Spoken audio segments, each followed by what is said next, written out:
You're listening to the Telltale channel. If you like what I do and you want to see me continue to do it, don't forget to check out my Patreon. And take a look at my other YouTube channels too. You can find some ad-free, uncensored, complete versions of my videos on my website, owenmorgan.com. And while you're there, don't forget to sign up for my email list to get early access to everything I release. All links are in the description. In this podcast, we're going to talk about Trump pastor Shane Vaughn coming up with some interesting legal arguments that he thinks will save Trump from jail. Spoiler alert, they're nonsense. And we're also going to talk about TikTok melting down over Trump's espionage indictment. It's honestly entertaining at this point. But before we hit all of that, let's talk about Everest. The other morning, I was sitting here reading about Mount Everest. Apparently, there's a woman named the Sleeping Beauty of Mount Everest. Crazy story, dude. Apparently, there's this couple, a man and a woman, who wanted to be the first woman to make it to the top of Mount Everest without supplemental oxygen. So that got me, she made it to the top of Everest and then died on her way down. She just froze in place, leaning on a rock, and the people that found her said she looked like a sleeping beauty. And that sent me into a spiral of just reading about Everest. I read for 12 hours straight, probably. I was listening to an audiobook. I read so much about all these different topics on Wikipedia and stuff. It's crazy. I had no idea that Mount Everest was like this. Do you know how long it takes to climb Everest? Let me just draw a picture for you if you're unfamiliar, dude. I wouldn't normally be talking about this. It's kind of outside my wheelhouse, but it's so fascinating to me. Maybe it's fascinating to others, too. I'm going to take the time to explain. On Mount Everest, it's 29,032 feet tall, I believe. 29,000, basically. That's like 3.5... Wait, how many miles is that? It's 6 miles almost. Yeah, 5.5 miles. It's 5.5 miles vertical, straight up. It's an 80-mile hike, round trip. So you go up Everest. It takes you 40 miles to get to the top. And a lot of those miles are spent in rough terrain. Some cases, it's completely vertical, 90-degree cliff that you have to climb for 40 feet. 90-degree cliffs that you have to scale in weather that's sometimes as low as negative 100 degrees. And on each side of the cliff, this is called Hillary's Step. It's right when you're getting to the summit. It got destroyed by an earthquake, but there are other examples of, vertical slopes. Anyways, Hillary's Step, on the left side, if you fall to the left, it's a 10,000-foot drop. If you fall to the right, it's an 8,000-foot drop. It's just a narrow spot that you have to cross over. Crazy, crazy stuff. And apparently, it's a hike. It's like a 2-day hike to get to what's called Everest Base Camp, EBC. It's at the base of the mountain, and it's already really high up. It's already elevated, 5,000 feet or something like that, and you can't get there by car. I think that some people can take cars there if they have special permission, but cars are usually not suited for the trek, and I think they're banned anyways. I'm talking about the Nepal side. There's also a China side, a south face and a north face of it. So there are Sherpas that live in this town, EBC, Everest Base Camp. Sherpa is a race of people. I thought it was like a profession that people do. No, it's a race. It's a race of people that have adapted to being in high altitudes. Their bodies are better suited to being in this environment. They have higher lung capacity on average. They have higher red blood cell count on average so that their blood carries more oxygen for them and stuff. They handle lower oxygen environments much better. So these Sherpas, there are about 20,000 of them left on Earth. 20,000, and they all live in this little area pretty much.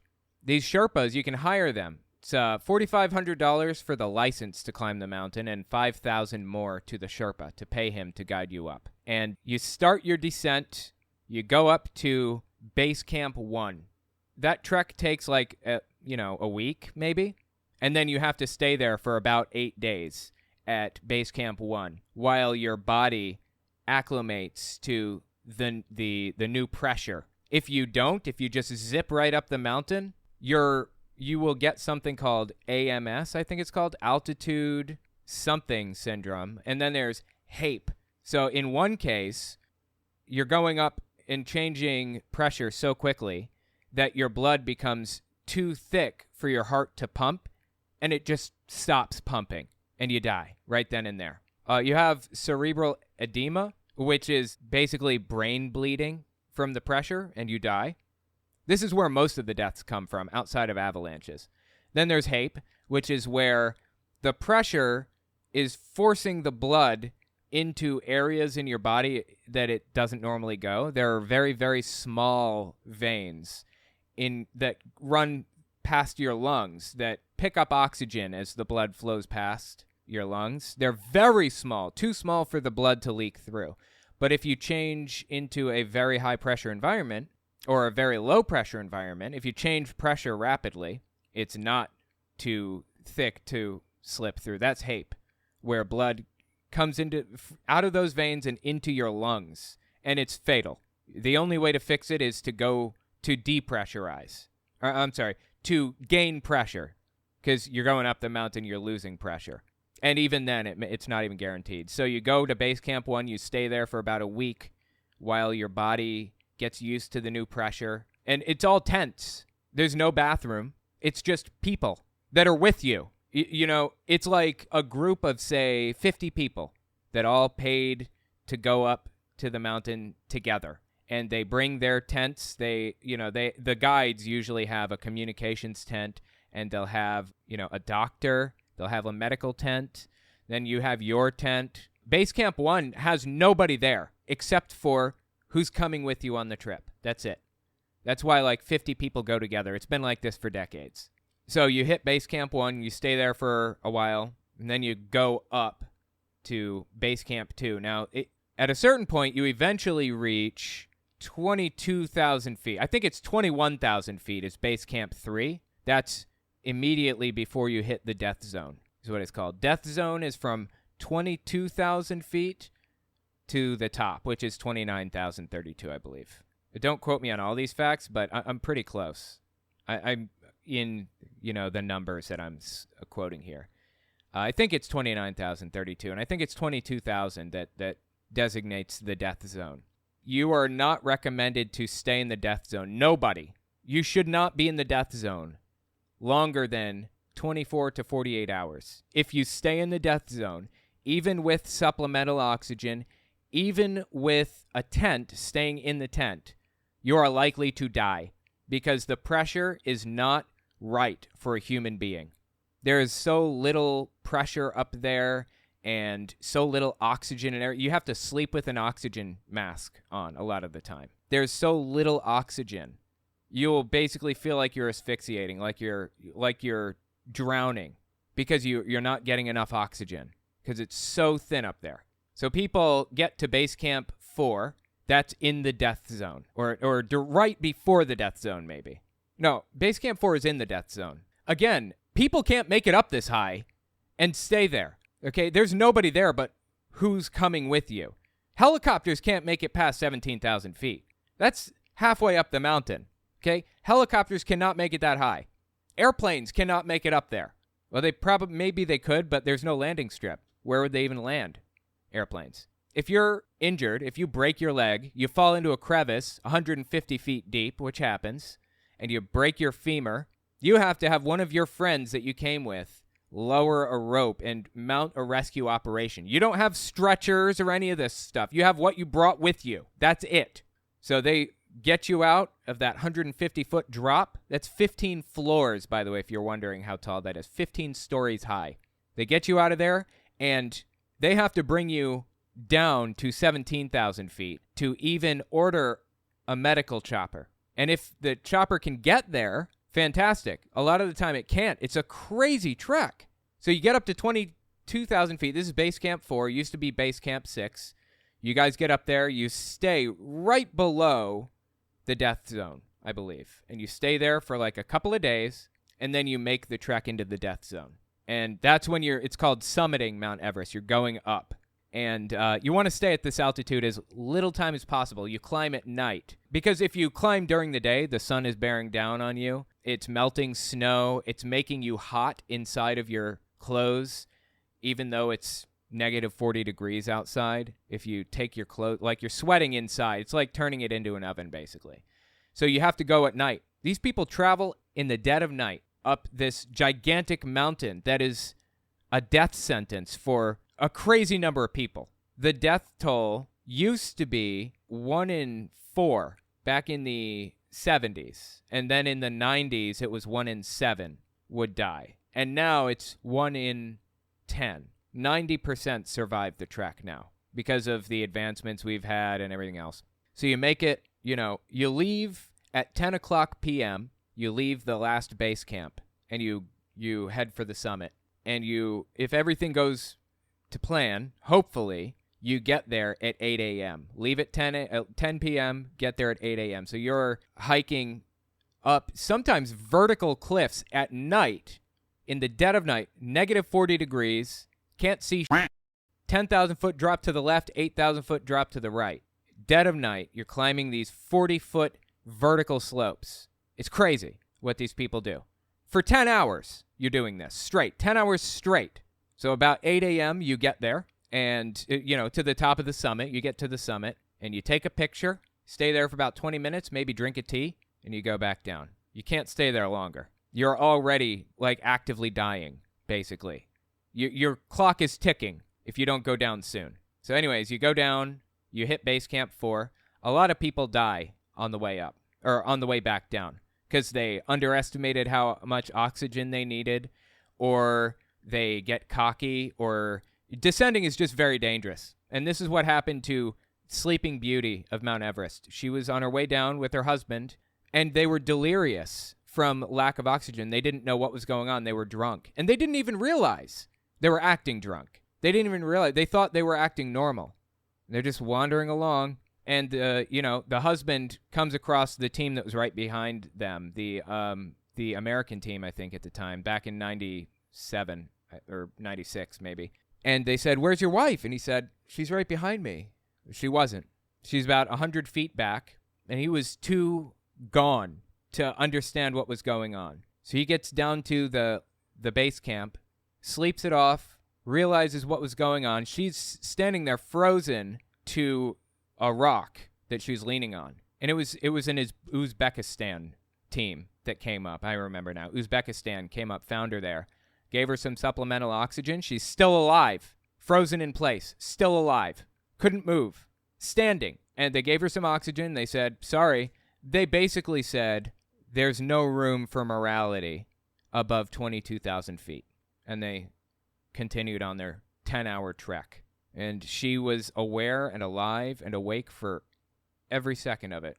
And while they were walking away, she said, "Where are you going? Wait, please help me. I need help. Stop." They just kept on going.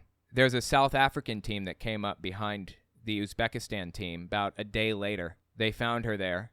Still alive! Still alive! Death zone, okay? Death zone. You're not supposed to be there longer than 24 to 48 hours. And she's still standing there. Now, to my knowledge, the Uzbekistan team, she didn't have a safety harness. So the Uzbekistan team harnessed her. They clasped her to a rope to make sure she doesn't die, basically, or doesn't fall anyway. And she collapsed, fell over, and it basically broke her spine. And when the South African team came up and found her, she's still alive. She's asking for help. Broken spine, freezing to death, 48 hours or longer in the death zone, no oxygen. She's in bad shape. Her husband is on his way back up the mountain after getting medical supplies, and he just disregards all safety measures. Realizes what happened, comes back to his senses, and he says, "F it, I'm going up to get her." And he goes straight up, zips up, without, acclimating to the pressure, and died on his way to save her. And there her body laid for 15 years. She stayed there until, the late 2000s, mid-2010, I think, maybe? The South African woman who found her originally back in the 90s, was asked to bury her by her family because she's being used as a landmark. She's called Sleeping Beauty. Hey, there's Sleeping Beauty. We're on our way up the summit. We're getting close. We see Sleeping Beauty. They use dead bodies as landmarks. Hey, there's Green Boots over there. Seriously. That's one of the landmarks, green boots. There are hundreds of dead bodies up there, and many are used as landmarks, controversially. But again, there's no morality above 22,000 feet. So the South African woman, I think 2007 or 2010, I don't remember what year it was, she goes back up, all the way up, 40-day trip up the mountain, a month and a half up the mountain to bury this woman. She gave her a proper burial on Mount Everest, which is to wrap her in a flag and move her off of the main path so people can't see her anymore. And she buried her with a letter from her son. There is no getting that body down. It is up there forever.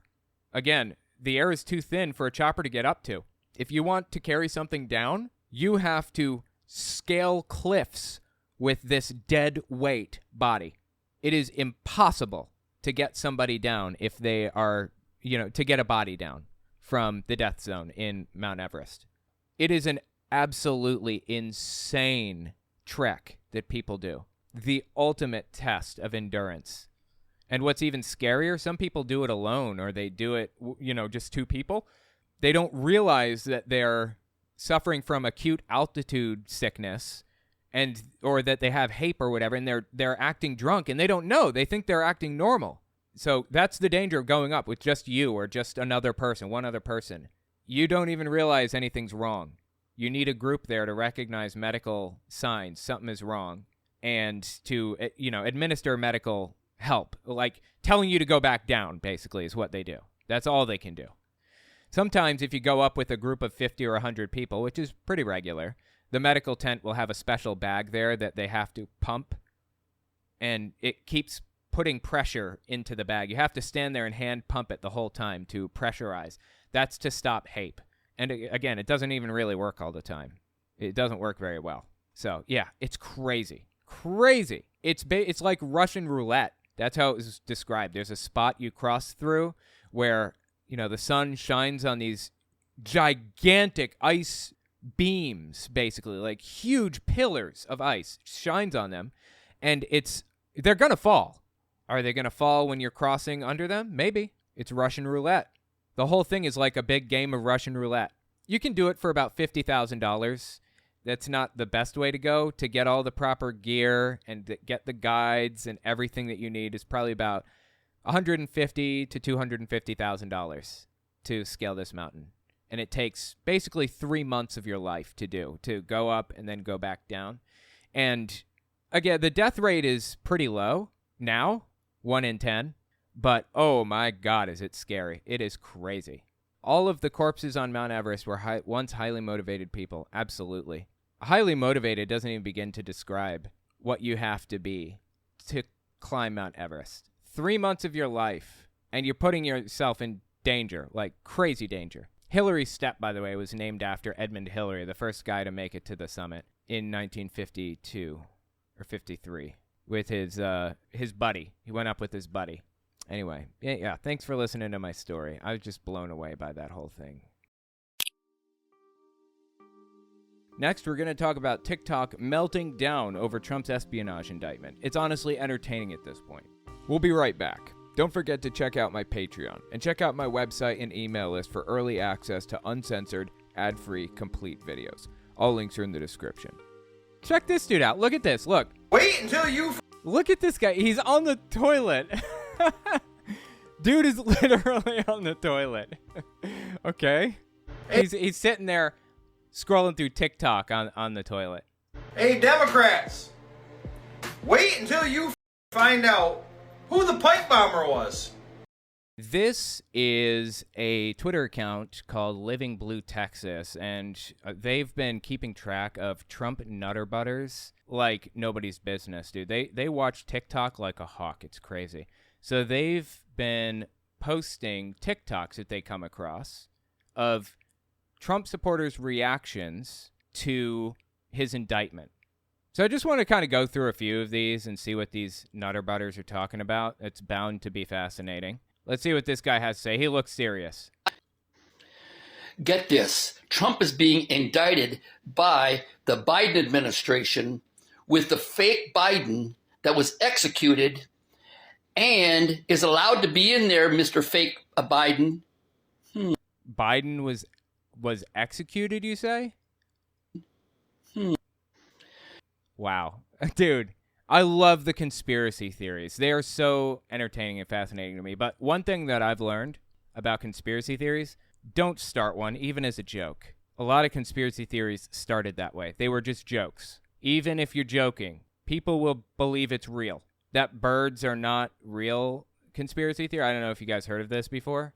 There's a conspiracy theory out there that birds are really robots that are spying on people for the government, and they charge their batteries by sitting on power lines. It's just a joke. But, you know, that's how it starts with jokes. The Illuminati, the name Illuminati, and this one world government thing, the name Illuminati was tied to the one world government in the 60s, I think, by a guy who was writing in a bunch of prank letters to Playboy magazine.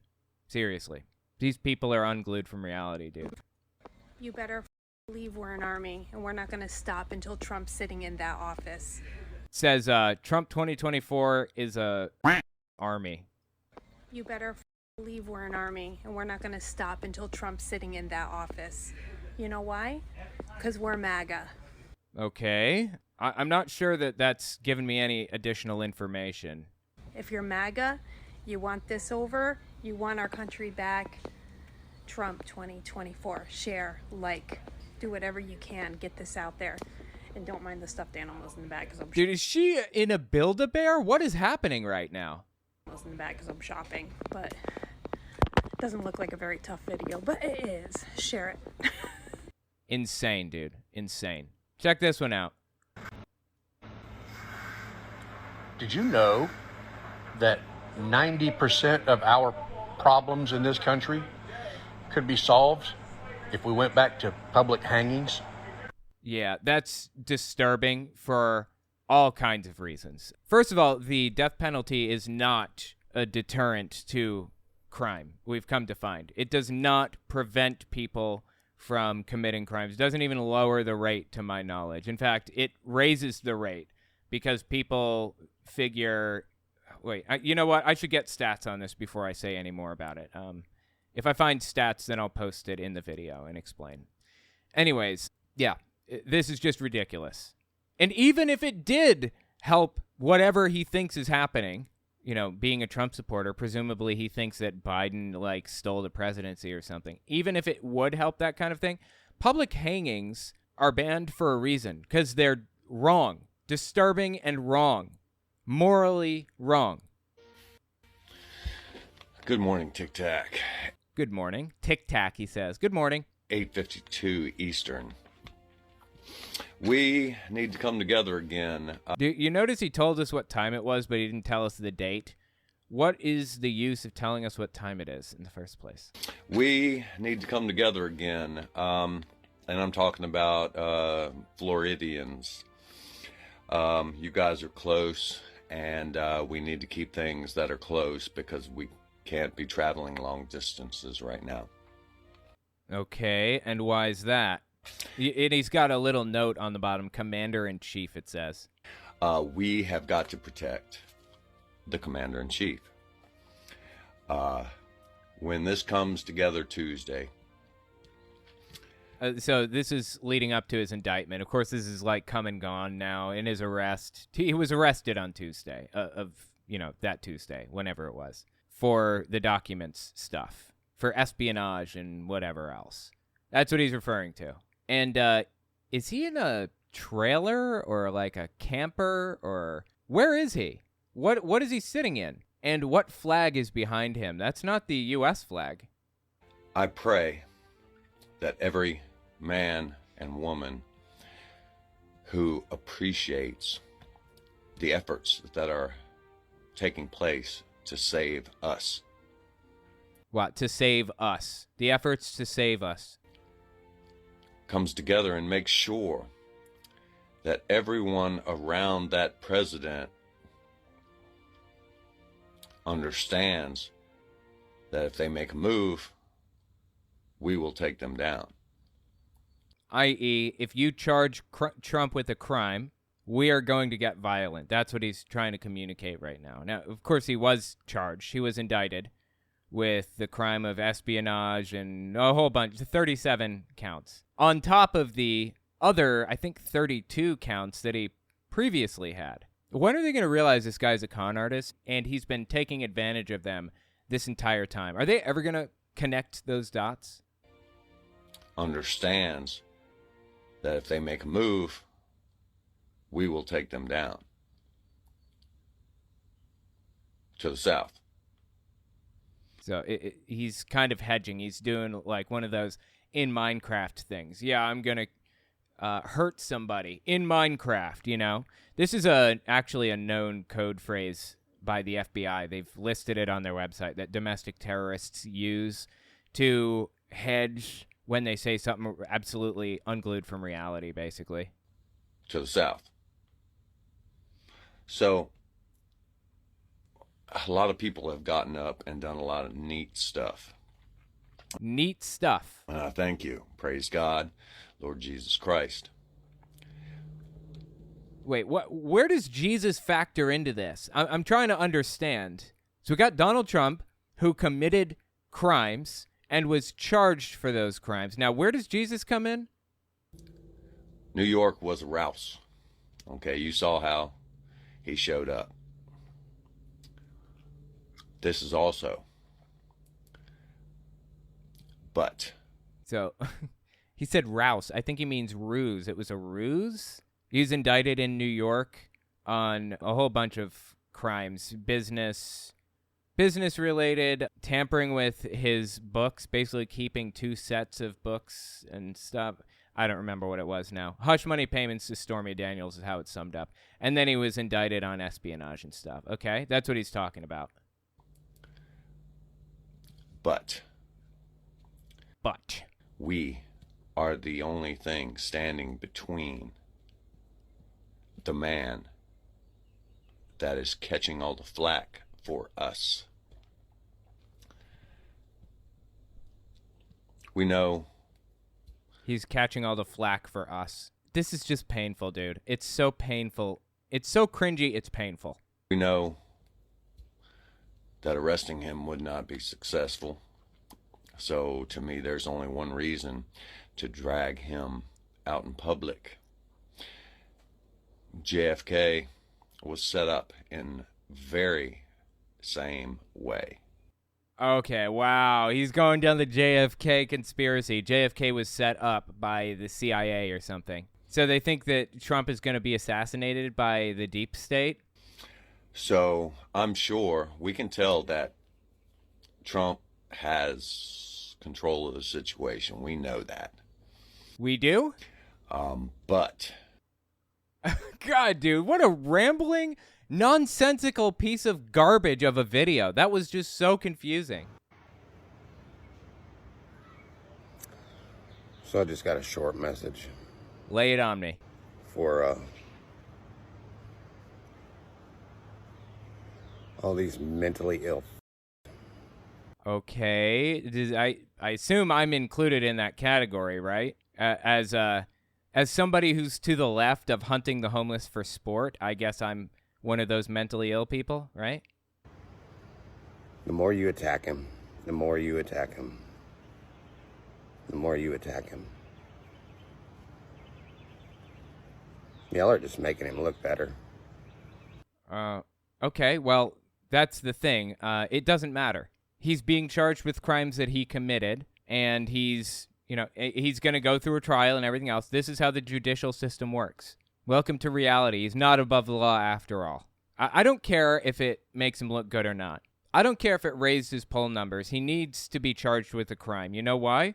Because future leaders of America need to know that they are not above the law, the way that Trump thinks that he is, and the way his supporters apparently think. If we charge him with a crime right now, it will lower the chances of some extremist or some nutcase breaking the law so flagrantly, at the very least, when they're in office.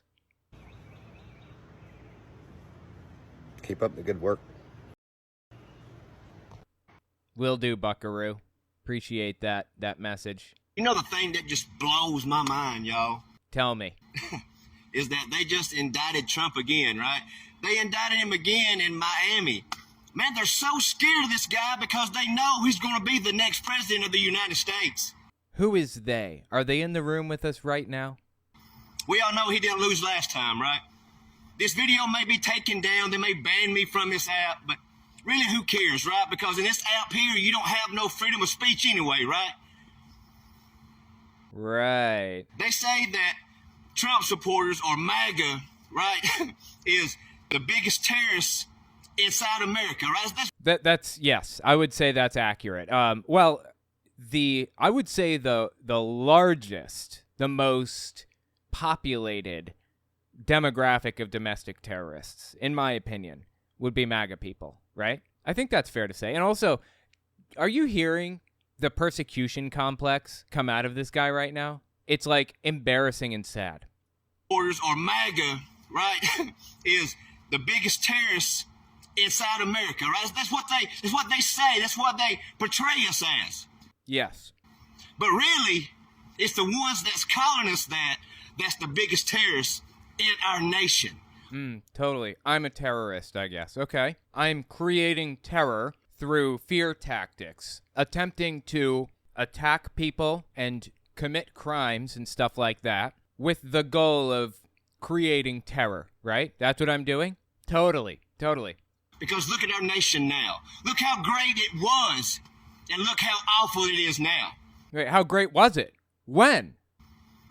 And the ones that's in office, that's the ones who to blame. Y'all be blessed. Jesus forever. What was that? Was that supposed to be a J?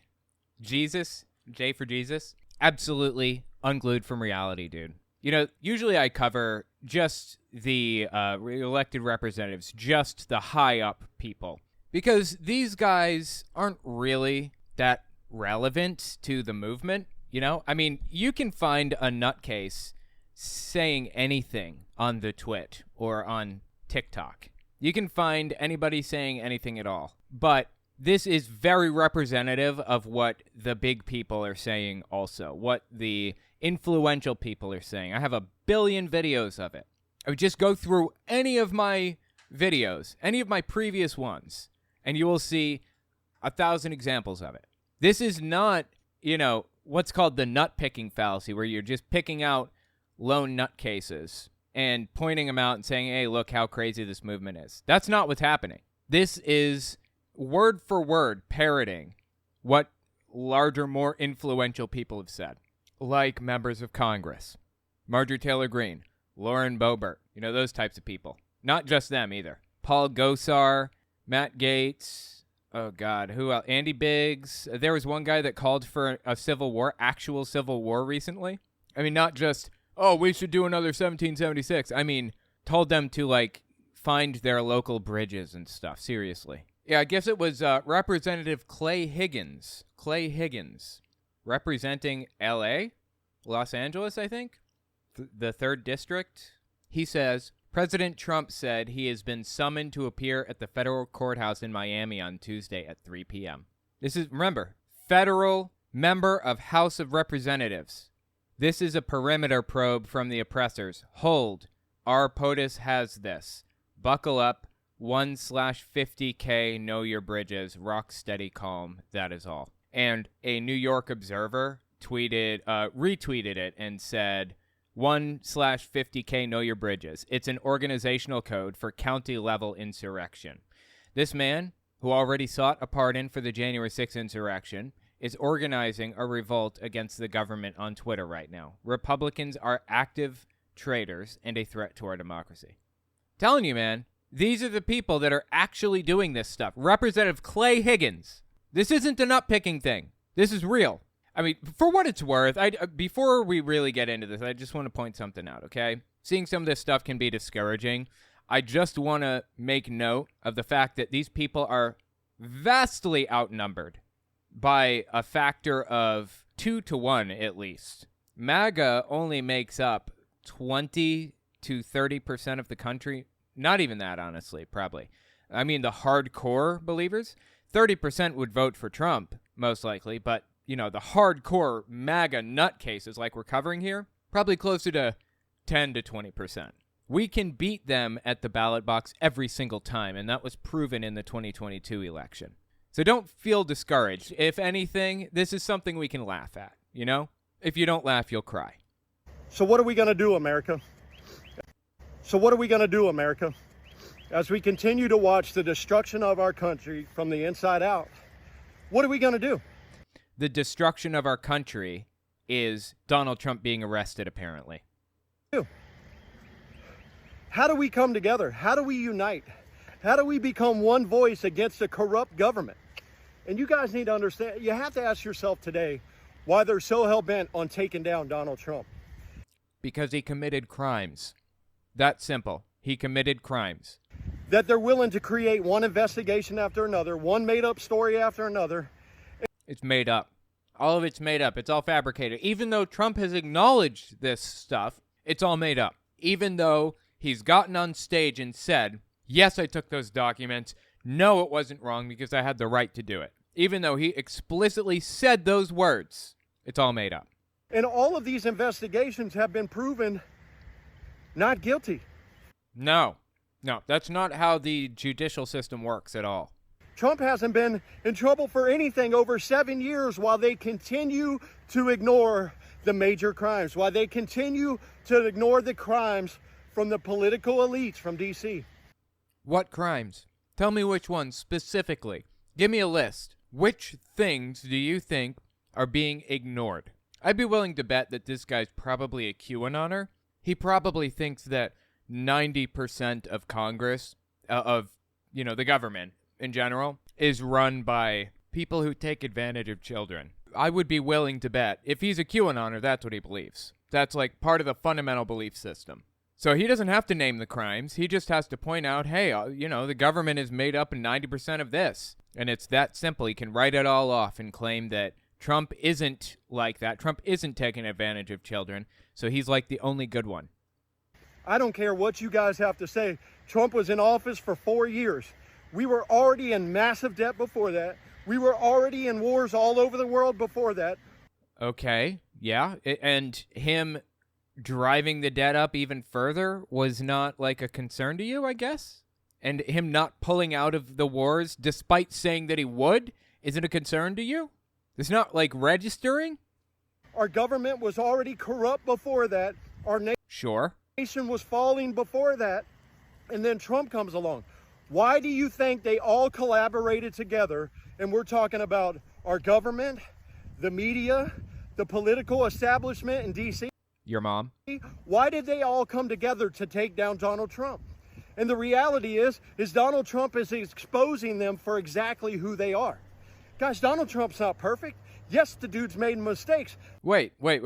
That's interesting because he just said they're making this stuff up. I thought you believed that he was completely innocent, that he's a really good guy, and that he basically is perfect. Isn't that basically what this guy was saying up to now? Yes, the dude's made mistakes, but nowhere near the corruption from the left and the political establishment that's going on right now, where we continue to make up one thing after another to try to take down Donald Trump while ignoring everything that's happening on the left. He keeps saying everything is happening on the left. What? What is happening? And when he says left, he means to the left of hunting the homeless for sport, because he's to the right of that, seemingly. Like, that seems to be where he's positioning himself. So I guess, like, literally any corruption applies here? All the crimes from the left, everything that Joe Biden, they didn't... What did Joe Biden do? Guys, when you're unwilling to investigate one side while you're continuously willing to investigate the other side... Well, what do you think Joe Biden did? Tell me. What did he do? Nothing. The guy did nothing. But they need to create this sense of persecution, this sense of whataboutism. Why are we even talking about Joe Biden? I don't care.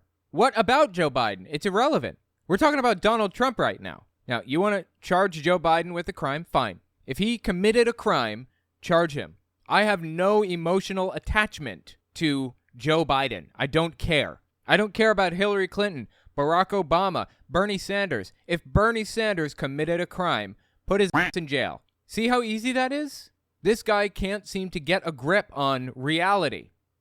ignoring all the corruption from the left while continuing to try to peg the right is unfathomable to me, right? And anybody who's looking at this with an open mind should see the corruption that's going on. We can see that the political establishment, the Joe Bidens that have been there for 50 years, you don't think Joe Biden's corrupt? You're out of your mind. And guys, I'm saying this as somebody who was a Democrat in 2016. Totally. I was a Democrat in 2016, absolutely. So you can trust me because I was a Democrat. And guys, I'm saying this as somebody who was a Democrat in 2016. And when they put Hillary up for election, I'm out. I know how corrupt. I know how corrupt that is. Fine. You know, you don't want to vote for Hillary? Okay. I get that. That's perfectly fine with me, actually. But going over to Trump, that is like an additional step that is unglued from reality. And it's not just voting for Trump, okay? These people, the ones that we're covering right now, have made it their entire personality. This TikTok is from mid-May 2021. Check this out. I'm sorry that it's so herky-jerky with my camera at times, but wait till the end. Wait till you see the mailbox. This is a house in St. James, Long Island. If you're just listening and not watching, I'll give you a little bit of a rundown here. There's a house that has... It's just decked out in Trump gear, dude. Oh, my God. Trump 2024. Honk for Trump. Relax, breathe, pick our president. Wait, I'm sorry. The media does not pick our president. Trump and proud. I mean, stickers all over the place. And like, what do you call it? Like signs, advertising signs and flags. Look, they defaced a flag by putting Trump's name on it. These people have a problem. She said, wait till the end, you can see the mailbox. The mailbox has Donald Trump's face on it. Seriously. These people need help. Really. Yeah, so tell me more about how you didn't want to vote for Hillary. So now you're going over to the Trump side. You have made this an integral part of your personality. For the record, that's what cults do. They create a clone of somebody out of their personality. Jehovah's Witnesses cloned a personality and gave it to every other Jehovah's Witness. That's what all of the studying and going in service and hanging out with fellow Jehovah's Witnesses is intended to do. That's what the whole goal is behind cults brainwashing people, to create a clone that they can easily control. Mormonism clones people. Clones people's personalities.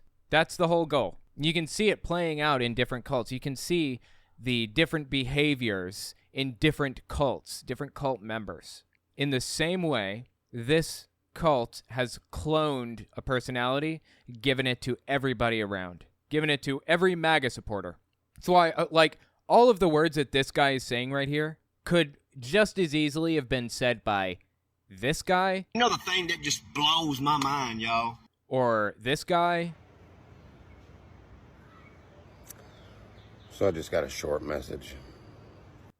Or this guy. Good morning, Tic Tac. 8:52 East. It's all the same message. It's all the same psychotic personality. Like, I'm saying this like in a clinical way. Sociopathic. It's all the same sociopathic personality. Now, that term isn't really used in psychology today. I think it's been deprecated in favor of antisocial personality disorder, ASPD. And the whole idea behind sociopathy, or ASPD, is you can't figure out how to feel empathy for others. You feel no empathy for the people around you. You can't put yourself in their shoes. You can't understand how they're feeling or what they're going through. Don't even recognize them as people. You dehumanize them. That seems to be what, the personality trait that is most common among Trump supporters. Dehumanize your enemy. Please find your authentic personality, because this is deeply sad for them. Yeah, I was born into Jehovah's Witnesses. The term authentic personality is an actual term in psychology. Authentic self and the cloned self, I guess you call it, or the cult's personality. I was born into Jehovah's Witnesses. I never had an authentic personality. They programmed it from day one. I have to imagine that the people that we're listening to right now weren't always like this, right? Or at least many of them probably weren't. These people need to get back in touch with their authentic self desperately. This is absolutely insane. Oh, dude, look at this guy with this mustache. Oh, loving it. Loving everything about it. Man, I ain't the smartest dude in the world, but... You don't say. At least I didn't vote for Joe Biden. So who did that? Why did y'all do that? Like, I'm trying to see something. Did any... This guy has what appears to be a mullet and also a tongue piercing. He has a tongue piercing. See something. Did any of y'all really vote for him, or did anybody actually vote for him? Because I don't... How are you that dumb? How are you that dumb? He says. How are you that dumb? He says with his mullet and his... I don't even know, dude. I'm just going to stop and tell... Check this dude out. Look at this. Look. Wait until you... Look at this guy. He's on the toilet. Dude is literally on the toilet. Okay. He's sitting there scrolling through TikTok on the toilet. Hey, Democrats. Wait until you find out who the pipe bomber was on January 6th. One thing I can tell you, wasn't a Republican. You'll find out soon. Oh my God, I love it, dude. This is so funny. I am absolutely disgusted over our government. What they're doing to Trump, a political opponent, is absolute bullshit. And America is doomed because all you stupid Democrats in office. Wow, dude. Dude just learned the word and is trying to fit it in anywhere he possibly can. All you stupid Democrats in office. Y'all have ruined this country, and you continue to ruin it. And if anybody has anything bad to say about this post, just delete me, all right? I am 100% for Donald Trump, all right? I think the man is doing a wonderful thing, and he has really thick skin. This guy could be on an island sucking in margaritas and living the life, but he's trying to make America great. Right, this is a common refrain, a common phrase from the MAGA extremists. Why would he be doing this? He could be, I mean, he was already rich, he's already a billionaire. Why doesn't he just go to a private island and hang out there, you know? Why is he doing all of this? He has no reason to do this. No, the reason is because he wanted power. There isn't somebody in the world with more power than the U.S. president, in my opinion. Even the Chinese president doesn't hold as much sway as the U.S. president. I mean, we hold the world reserve currency. You know, we have nuclear arms and an alliance with European countries and everything. Nobody more powerful than the U.S. president. And this guy's like, why would Trump want to be president? I don't understand. Makes no sense. No. I guess we'll never know why he wanted to do this, right? It's for him. It's for James Garrett. It's all for James.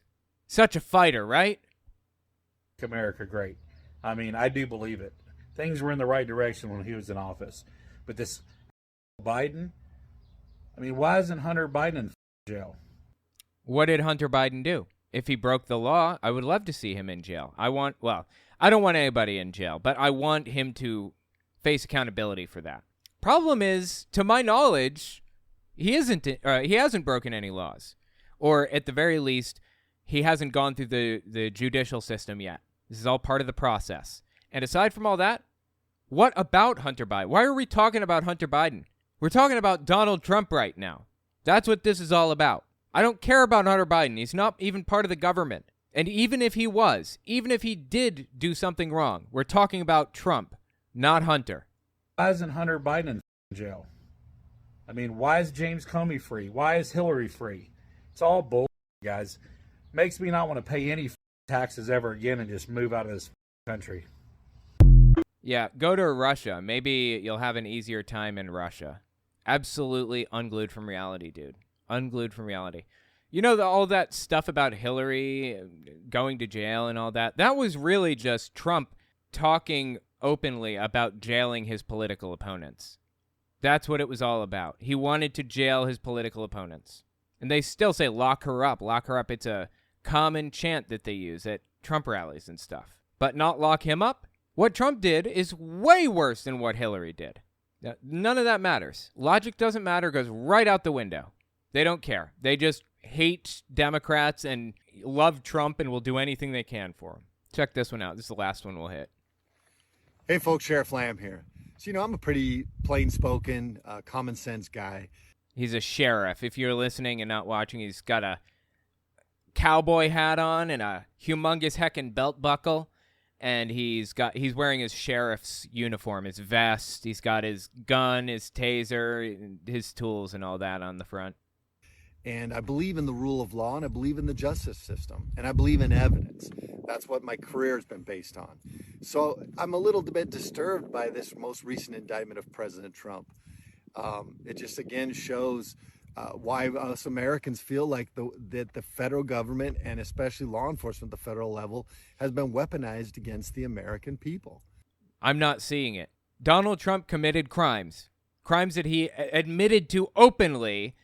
After being indicted, he went and held a speech at Bedminster, New Jersey, his club there, and said, I was perfectly allowed to take those documents home and do whatever I wanted with them because I'm the president and I can do that. He admitted it. He's just wrong. You can't. These are not fabricated charges. Just ask Trump himself. Just look to him for proof that he knew exactly what he was doing and he knew it was wrong and he did it anyways. The American people. And this should be concerning to all of us. Look, folks, if they're willing to go after President Trump, a former president, somebody running for office right now, what do you think they'll do to you when they get you in their crosshairs and make you a target? Hopefully put you in jail if you did something like this. Yes, the point of a judicial system that's functioning properly is to put people in jail who commit crimes, no matter who it is. Nobody is above the law, no matter what. That's what we're supposed to have. When you get somebody that's above the law, you get corruption. You get deep, deep corruption. That's impossible to root out from that point. We have a billion examples of it, like the USSR. So much corruption in that system. Hell, Russia now, there's so much corruption from the bottom to the top that you can't account for all of it even. And why? Because the people that need to be charged with crimes are not being charged with crimes. They're not being held accountable. They're not facing consequences for their actions. So yeah, the point is, if they can get Trump, then what'll they do to you? Hopefully they'll put you in jail if you did what Trump did. Yes, if they can get Trump, they can get anybody. Exactly, that's the point. Yes, everybody should be subject to the legal system if they committed a crime. Everybody. When they get you in their crosshairs and make you a target. It's so concerning to me that this dude is a sheriff. A sheriff! And he's saying this stuff. We've got to come together as we the people and stand up and get back to the rule of law and justice for all, like the Pledge of Allegiance says. Liberty and justice for all. Let's stand up. Let's stand together. God bless everybody. Just psychotic, dude. Psychotic. These people need help. They need help desperately. Black Card Group. I wonder. Let's go to Tic Tac, as that one guy called it, and see. Black Card Group. Oh, God, he's got who is it? John Voight? Is that his name? John Voight? I think he's like Angelina Jolie's dad or something like that. Dude, 65,000 views on that video we just watched. That's nuts. One of the loopholes he took advantage of when he claimed $1 billion loss that enabled him to avoid paying taxes. Did you use that $916 million loss to avoid paying personal federal income taxes? Of course I do. Of course I do. And so do all of... Oh, this is actually the thing that made Trump famous. This is the thing that grabbed their hearts, this video right here. This is like the shining moment that turned the tide for Trump. He's saying, yeah, I used all of these corrupt methods of taking advantage of loopholes and not doing this and that, whatever. Yeah, no, I haven't been held accountable. Of course not, because this is the system. It's the same system that Hillary uses and everybody else. I mean, he told us up front who he was. He told us he's committing crimes or at least doing deeply unethical stuff from the beginning. Why is it so hard for our sheriff to accept the fact that he's a scumbag? Self-avowed, basically. He's a self-avowed scumbag. Paying personal federal income taxes. Of course I do. Of course I do. And so do all of her donors, or most of her donors. I know many of her donors. Number one, I pay tremendous numbers of taxes. I absolutely used it. And he paid $0 in taxes, to my knowledge, that year, I think. I don't remember. One of the years, we got our hands on his tax returns eventually. They were leaked. And one of the recent years, he paid $0 because he, claimed losses and all kinds of stuff. And that brought his balance down to zero. I absolutely used it, and so did Warren Buffett, and so did George Soros, and so did many of the other people that Hillary is getting money from. Now, I won't mention their names because they're rich. Wait, he just mentioned their names, didn't he? But they're not famous, so we won't make them famous. So she complains that Donald Trump took advantage of the tax code. Well, why didn't she change it? Why didn't you change it when you were a senator? The reason you didn't is that all your friends take the same advantage that I do. And I do. Well, I mean, you can't change it as a senator. You can't even change it as a president, really. I mean, you can, but there's not a guarantee it'll stick. There have to be a bunch of different things in place to be able to pass a law. You have to have a majority of the House, a supermajority of the Senate, I believe now, and you have to have the president on your side, and you have to make sure that the Supreme Court isn't going to challenge that law because you have a system of checks and balances. It's hard. One senator out of 100 cannot pass a law to change tax code. The reason you didn't is that all your friends take the same advantage that I do. And I do. You have provisions in the tax code that, frankly, we could change. But you wouldn't change it because all of these people give you the money so you can take negative ads on Donald Trump. Okay, so he took the presidency after that. Did he fix it? Did he correct the problems that existed in the system? He changed tax code. He passed a tax bill. Did he fix it? Of course not. He made it even easier to lie and take advantage. He made it even easier to cheat. Who could have guessed he was going to make it easier for himself and his billionaire friends to cheat? I mean, seriously, like I said, this is the moment that made him famous, really, that grabbed people's hearts. He's just admitting to being a scumbag here, it seems to me, right? Take negative ads on Donald Trump. Just embarrassing and sad, dude. These people need help desperately, dude. Somebody help these people for real. Anyway, let me know what you think about it in the comments. These people are absolutely unglued from reality. Here's the most disturbing thing about this whole situation. People like to blame the gun crisis on mental illness. Mass attacks and things in schools and wherever else. They like to blame it on mental illness. That's the thing. It's not. That's the scary thing about it. A lot of the people who committed these atrocities were not mentally ill. They were not diagnosed with anything. They weren't schizophrenic. They weren't hearing voices. They weren't nothing. On the outside, they looked perfectly mentally healthy. That's what's scary about this situation. Now, some of them, yeah, absolutely. You could totally tell there's something going wrong in their brains. But the number of people who have no mental conditions at all, who commit atrocities in the name of Trump, or who talk about how great Trump is and say that we should, pull our guns out and do something about blah, blah, blah, want to be part of a militia. A lot of these people don't have mental illness, but it's the belief system that they hold right now with Trump is indistinguishable from mental illness. It looks exactly the same, except it's not due to an imbalance in brain chemistry. It's due to a radical ideology. That's what makes this so scary. You can't give them a medicine to make them better. You can't give them Seroquel to stop the voices. You can't give them this medicine, Geodon or whatever, to make them realize how crazy it is to put tinfoil on your windows and on your walls and your house, everywhere, your head, everything. You can't give them these medicines to make them snap out of it. They're radical, and they're willing to do anything to accomplish their goals. That's what makes this so scary. Trump could be on an island? How about Rikers Island? Yeah, I wouldn't mind that one. The head of the Trump nonprofit organization, I forget what it's called exactly. Alan Weisselberg is his name, I think. He's like the president of it or whatever. He's sitting in Rikers Island right now for keeping 2 sets of books during the Trump organization for lying directly to people. And he was offered a lower sentence if he was willing to testify against other people involved. And I believe he did, but not Trump. He didn't testify against Donald Trump. That's interesting, right? Donald Trump had no idea that the head of his nonprofit organization was lying and taking advantage of people and twisting things and keeping 2 sets of books. Had no idea. So he's sitting in Rikers Island right now. I wouldn't mind to see Trump sitting there if he committed a crime after due process. Seems to me that he definitely committed a bunch of crimes. Next, we're going to talk about Trump pastor Shane Vaughn coming up with some interesting legal arguments that he thinks will save Trump from jail. Spoiler alert, they're nonsense. We'll be right back. Don't forget to check out my Patreon and check out my website and email list for early access to uncensored, ad-free, complete videos. All links are in the description. The presidency is above the law. Don't let people convince you otherwise.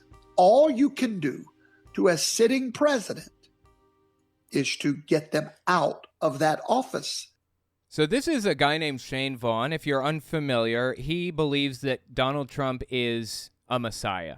Now, I'm not saying that hyperbolically. He literally believes that. It's part of his theology. He's a Trump pastor. And he will do literally anything to defend Donald Trump. There's nothing that this guy could do wrong in his eyes. And I mean nothing. This guy's anti-vax. And Trump is pro-vax. You know what he says? He says, Trump made the vaccine available to people if they wanted it. An anti-vaxxer like this backing off. It's crazy. He will do anything for Donald Trump. Let me show you. This is just one example of Shane Vaughn calling Trump a messiah. Mid-August 2022. Directly calling him this. What is the prophetic seal that Yahweh placed upon Donald Trump and upon his true people? It is supernatural prosperity and blessings. So the prophetic seal that God placed on Trump, the evidence of that seal is supernatural prosperity and blessings. So Shane Vaughn is saying America was supernaturally blessed with good fortune when Trump was the president, because that was a sign of his seal or whatever, his prophetic seal. I personally, I think I remember a couple times where things weren't going so great. There was that whole pandemic thing that happened during Trump's presidency, so, there's that, I guess. But doesn't matter to this dude, I guess. I mean, he's just going to rewrite history to fit what he believes it to be. Simple as that. That's the prophetic seal.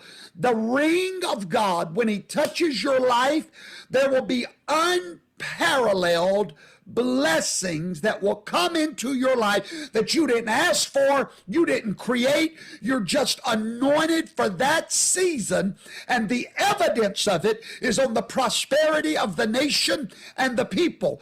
Donald Trump carries the prophetic seal of the calling of God. He is Joseph. Like, this is doctrinally extremely important. Like, this guy's not a nobody either. This guy has a reasonably big Rumble channel. He's got a big audience. And what's more, it's not just having a big audience. It's having an audience that's bigger than 5 people and being a Trump pastor. Literally a Trump pastor. So you can imagine this dude melted down when he found out about Donald Trump's indictment, came up with any excuse he possibly could for it not being Donald Trump's fault. Because integral to the belief that Trump is a messiah is Donald Trump having a second term. If he doesn't get that second term, he can't be the messiah, basically. If you are anointed by Yahweh for a specific plan and purpose, you are a messiah. Got to let the audience think about that one. Yeshua was the Messiah of mankind. Yeshua is Jesus. That's his actual name. But Donald Trump is the Messiah of America. So the whole belief system is complex, and I have some videos on Shane Vaughn on my main channel if you want to watch. But the general premise behind it is the Son of Man is the prophet spoken about in the Old Testament. It is the Messiah. And in the Old Testament, it's the Son of Man because it's basically somebody special coming here and being picked by God. He's a son of men, among men, right?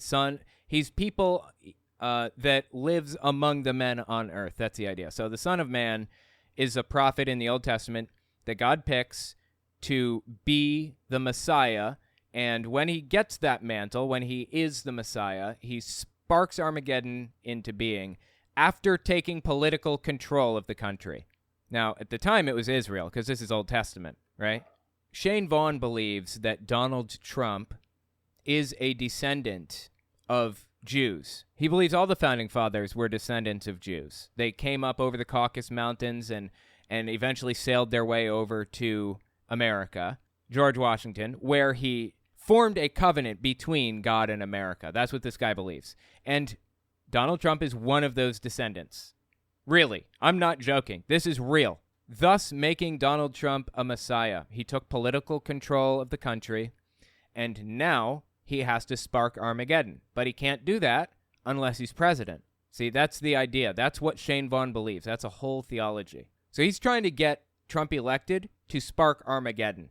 And he thinks that Satan is stepping in and making Trump's life miserable because he is the Messiah.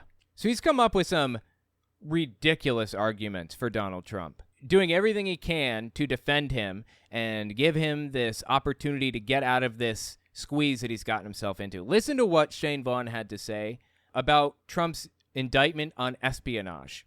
This is mid-June 2023. The presidency is above the law. No. Don't let people convince you otherwise. Well, it's not supposed to be. That's the problem. It's not supposed to be above the law. Nobody is. The president is supposed to be bound to our laws just like everybody else. But this guy doesn't want it to be like that, apparently. If you do something wrong, you should face consequences for it. All you can do to a sitting president is to get them out of that office. Because while they're in that office, they are shielded from all the criminal consequences that you and I are not shielded from. Yeah, that's a matter of opinion. There is no, it's just tradition that maintains that. There was a letter written by some official, I don't remember who it was now, back in the 90s, that basically said you can't indict a sitting president. Again, this isn't from the Supreme Court. This isn't like from the legislature or from anybody else. This is just an opinion that was drafted up and submitted by some official source. I don't remember who it was. Somebody connected to the executive branch, maybe, back when Bill Clinton was being investigated for lying under oath or whatever. So anyways, the president is supposed to be bound to the law just like everybody else. It's not supposed to be where he can just get away with anything. And rightly so. You cannot vest authority in a person and then imprison them while they hold that authority. Well, yeah, I mean, that does kind of create something of a constitutional crisis, doesn't it? What are you going to do if this person does go to jail?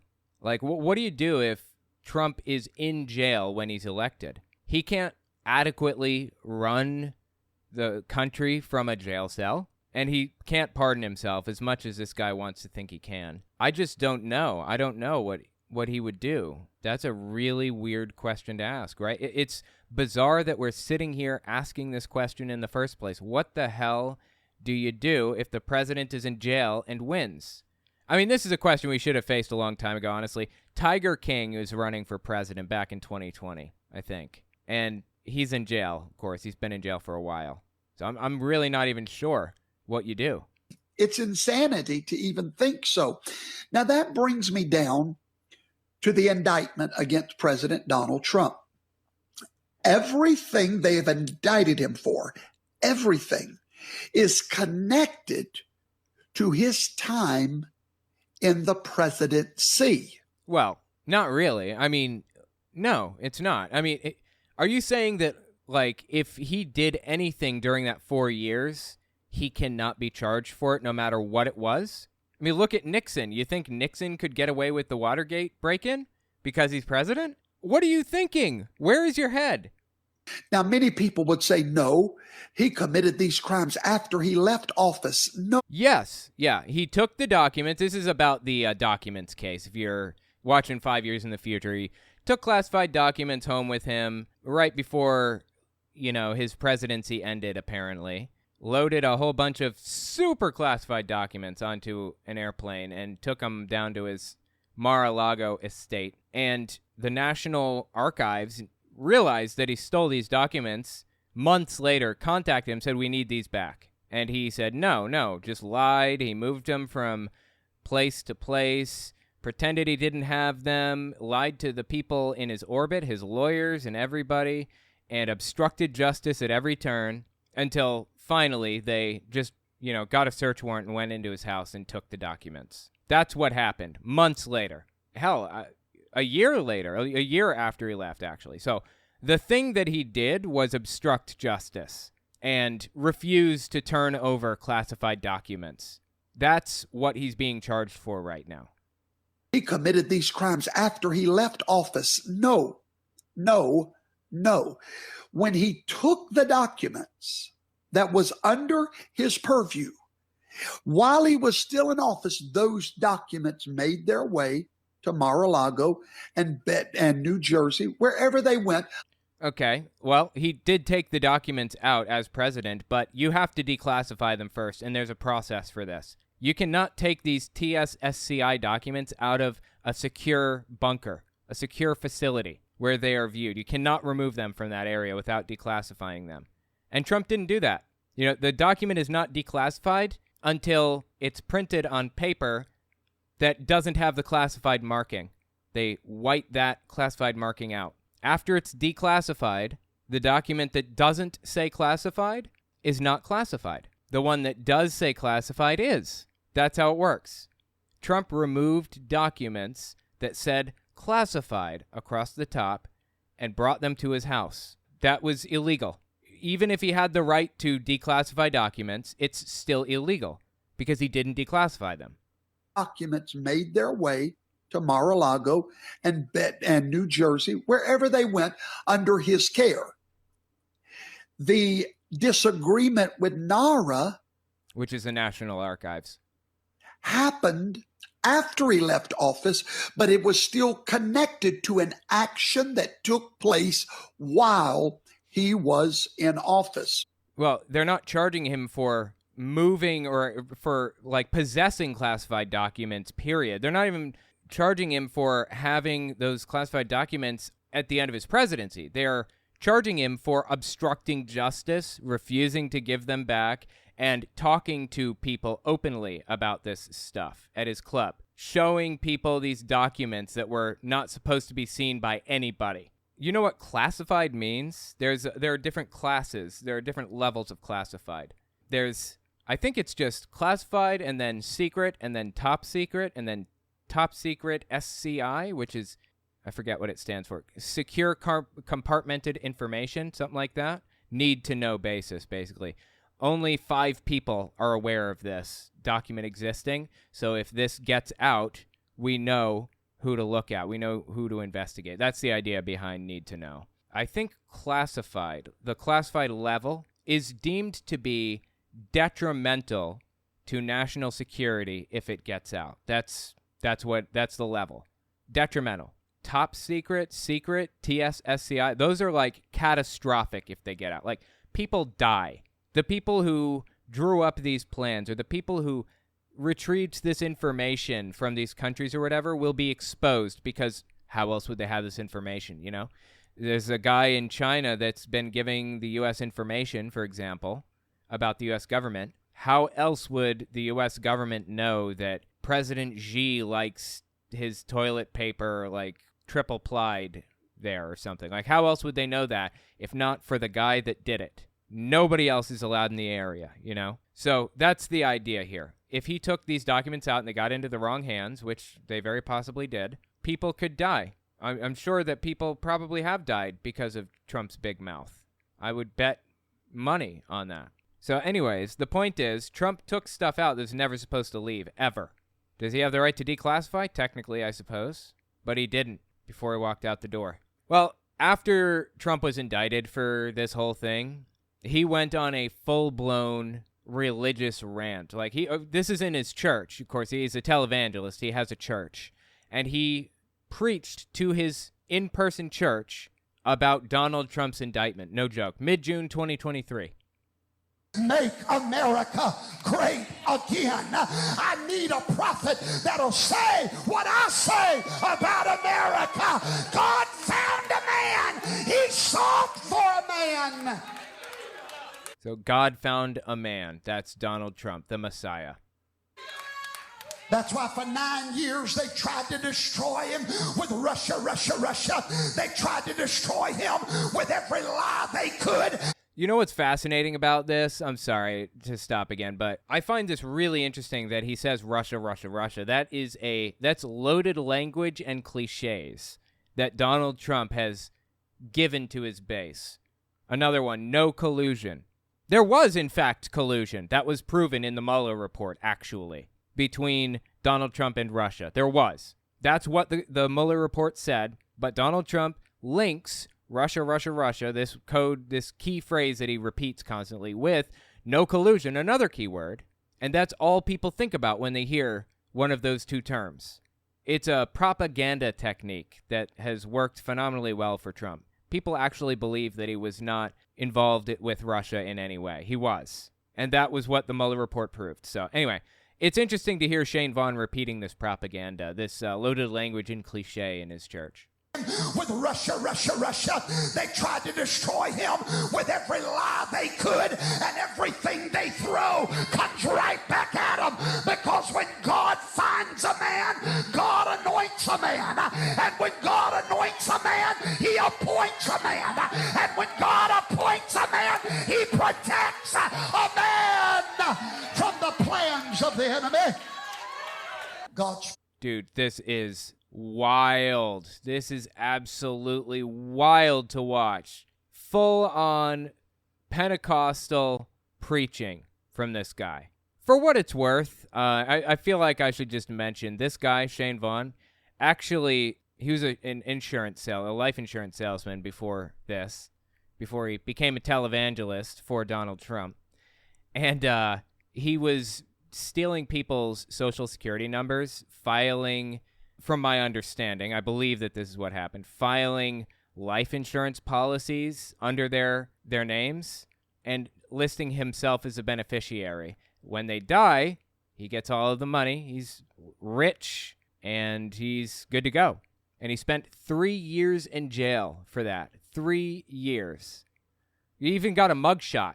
Here you go. Here's one of his mugshots right here. Here's another one. I'm not sure if this is a mugshot or just a really bad headshot. I don't know. Anyways, yeah, that's Shane Vaughn. Con artist. So it doesn't surprise me one bit to find out that he kind of jives with Donald Trump. That makes complete sense, actually. Here you go. I just searched Shane Vaughn mugshot, and an article about it came up. WAFB. It's a news website, a local news website, Baton Rouge, Louisiana, which is where he lives. Preacher, insurance agent, faces fraud charges. Yeah, and they talk about like what he did and everything. It's pretty interesting if you want to check it out. Just read it. It's on screen here. Anyway, so the guy, yeah, he's been a con artist all along. It doesn't surprise me to see him preaching for Donald Trump and milking that cow for everything he can get. God spoke to me yesterday the minute I heard the news. I bet he did. He said, if you don't get your feet on the ground where he's going to walk, I'll take my blessings off of you. He said, I've called you to lift your voice and tell my people who my man is. So he says God's going to lift the blessings off of you. That's interesting. Supernatural healing and prosperity is what he said in another video, remember? What blessings does he think America is enjoying right now? I mean, we just had like a massive pandemic that happened under Trump's watch. How is that a blessing from God? And tell my people who my man is to stand behind it. You can hear him breathing like every few seconds. It's crazy. Stand behind it to fight for him. This is war. That's disturbing, dude. This is war. This is the war cry of a Trump pastor now. Seriously. Call me a Trump worshiper all you want to. You are. You just gave a Trump sermon in your church, your Trump church. But I know what came from my Trump worship, the blessings of the Lord. When you put your hand to the anointing will put its hand to you. like your mom did. Wow. So he says, my Trump worship has led to supernatural prosperity. Interesting.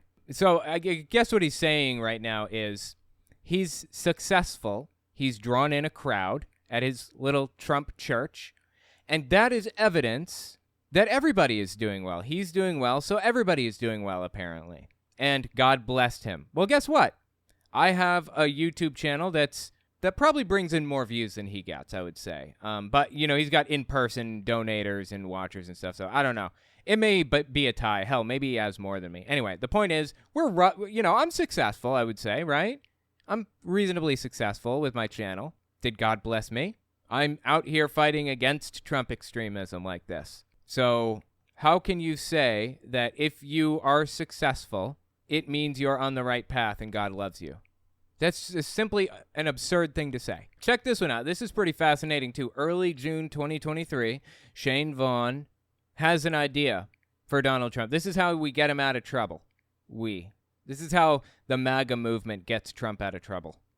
The power of the pardon lies with the president. That's true. Okay. I'm with you so far.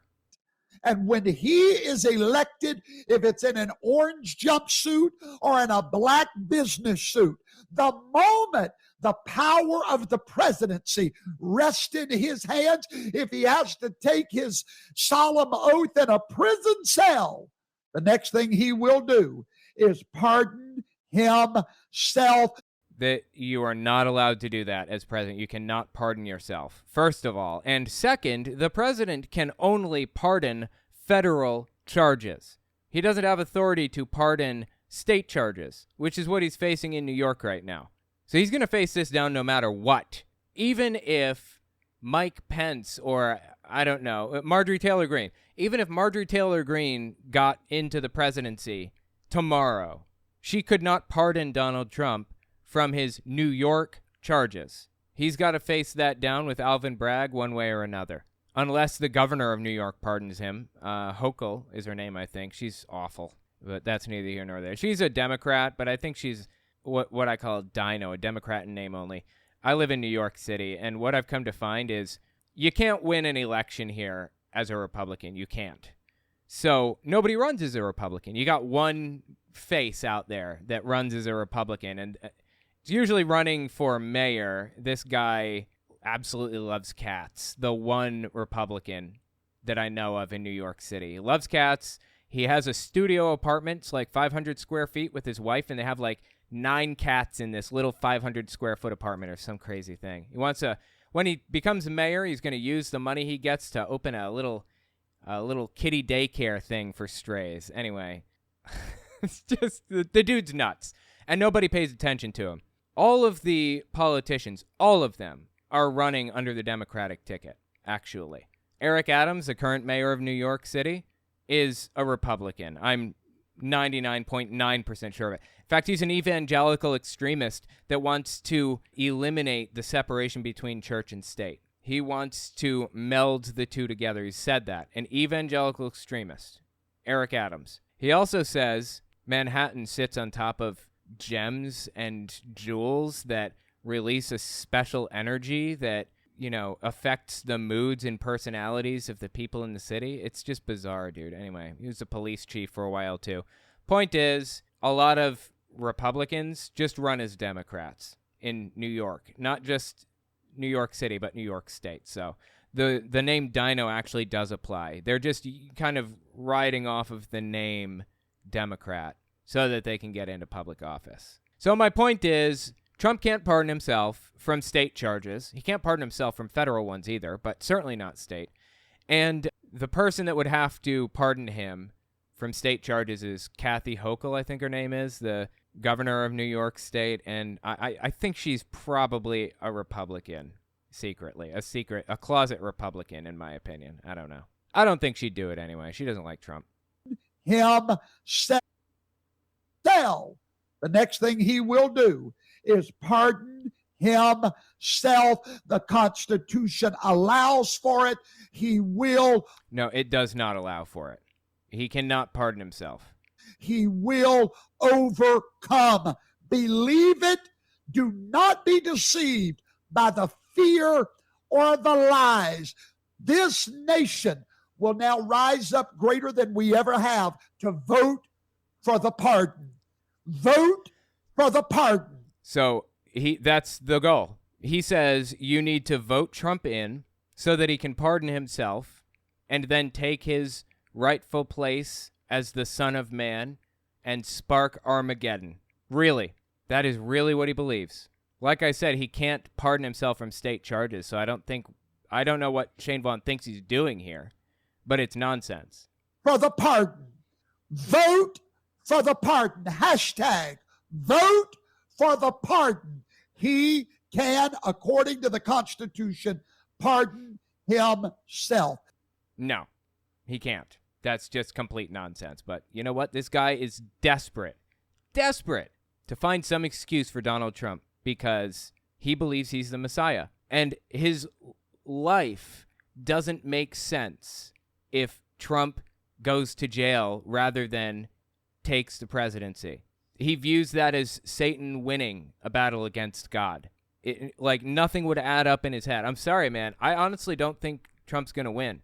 And I will be fascinated to see how this guy reacts when that time comes. This is actually kind of interesting in itself. Let me know what you think in the comments. Confidential is detrimental. Secret could cause serious damage. Top secret is exceptionally grave damage. There you go. Thank you so much for clarifying. I didn't remember what the series was, but I knew there was a set there. Thank you, Stitched Anthropophage, for that explanation. That's all I've got for you. If you like what I do and you want to see me continue to do it, don't forget to check me out on Patreon. And take a look at my YouTube channels. Owen Morgan, where I talk about religious issues. Telltale Fireside Chat, where I talk about politics. Telltale Unfiltered, where I do long-form breakdowns of stuff like this. And Telltale Reads, where I read books by televangelists and others. I release everything in parts, but every part stands independently of the last. So you can jump in anywhere and I'll make sure it makes sense. You can find some ad-free, uncensored, complete versions of all my videos on my website, owenmorgan.com. And while you're there, don't forget to sign up for my email list to get early access to everything. All links are in the description. Okay, thanks for watching, guys.